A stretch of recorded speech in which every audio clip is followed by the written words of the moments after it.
São Francisco apresenta uma ictiofauna, que é o conjunto de variedades de peixes de 32 famílias, 110 gêneros e 241 espécies. Mas a alta diversidade de peixes não impede as ameaças.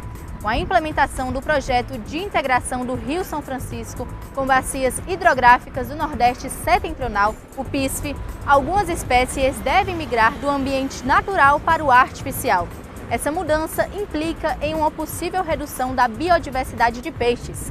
Um projeto da Universidade Federal do Vale do São Francisco está sendo desenvolvido para verificar a estrutura e composição das comunidades aquáticas dos reservatórios de Tucutu e Areias, em Pernambuco. O objetivo do estudo é manter a diversidade de peixes nesses locais. Confira agora nessa edição do Ciência no Semiárido.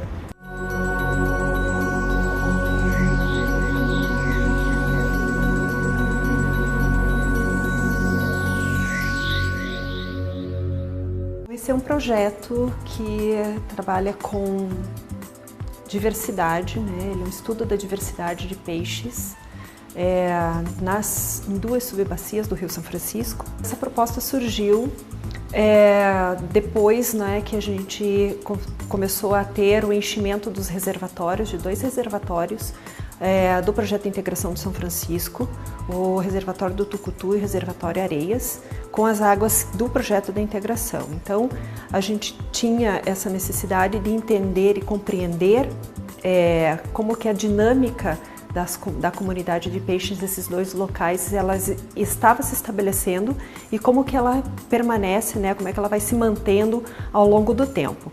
Então, vindo dessa necessidade, a gente conseguiu construir essa proposta e fazer então a coleta de dados e análise desses dados para entender como funciona essa dinâmica de peixes. O objetivo é comparar a diversidade quando a água chega do Rio São Francisco, né, nesses 2 reservatórios, e comparar essa diversidade ao longo do tempo, se ela muda ou não.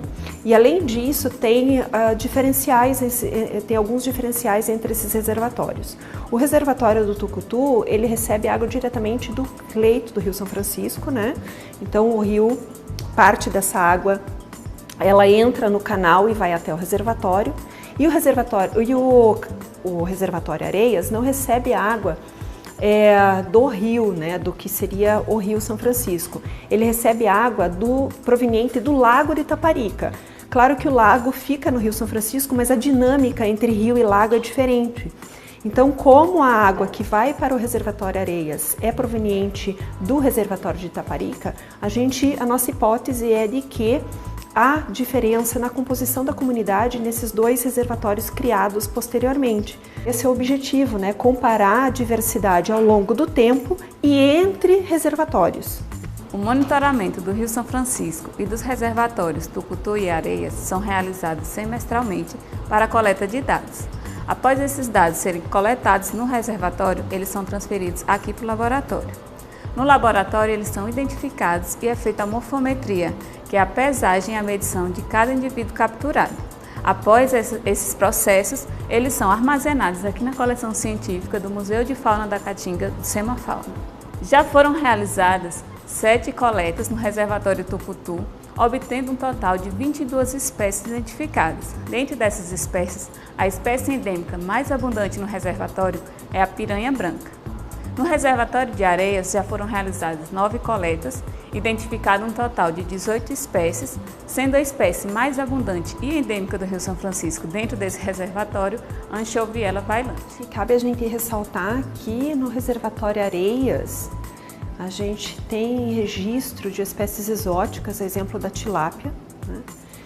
Essa tilápia ela chegou até o reservatório proveniente do Lago de Itaparica, que já é conhecida a presença de tilápia lá. E tilápia é uma espécie de interesse comercial, né? Uma espécie que tem boa capacidade de produção.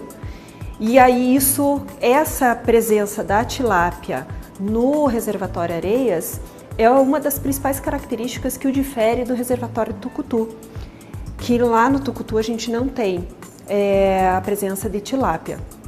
Então, essa é uma questão importante, né? Porque quando a gente pensa em espécies de interesse econômico, a gente imediatamente pensa, é muito mais prático a gente pensar em tilápia.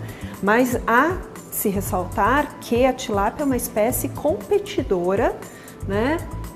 Ela compete com as espécies nativas.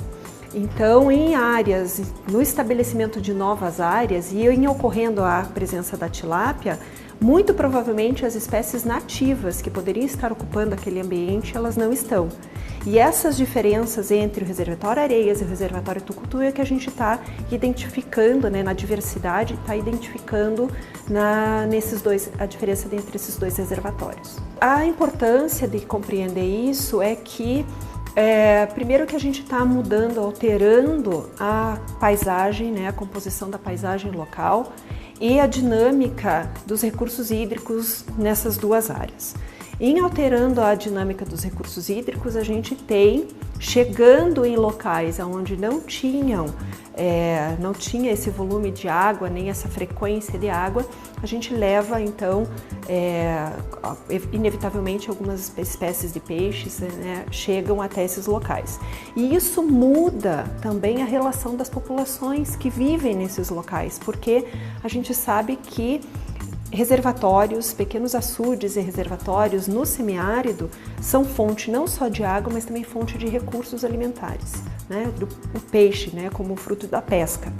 Então, é importante para a gente, enquanto academia e para a sociedade, compreender como que essa estrutura populacional aí, ou estrutura de comunidades nesses dois reservatórios ela está funcionando, e para as comunidades também entenderem essa dinâmica e poderem perceber que algumas espécies de peixes que estão chegando lá são espécies que podem ser úteis, inclusive para a produção. Com os resultados do estudo, vai ser possível identificar os impactos negativos e positivos das obras do PISF. Essa edição do Ciência no Semiárido fica por aqui. Até a próxima!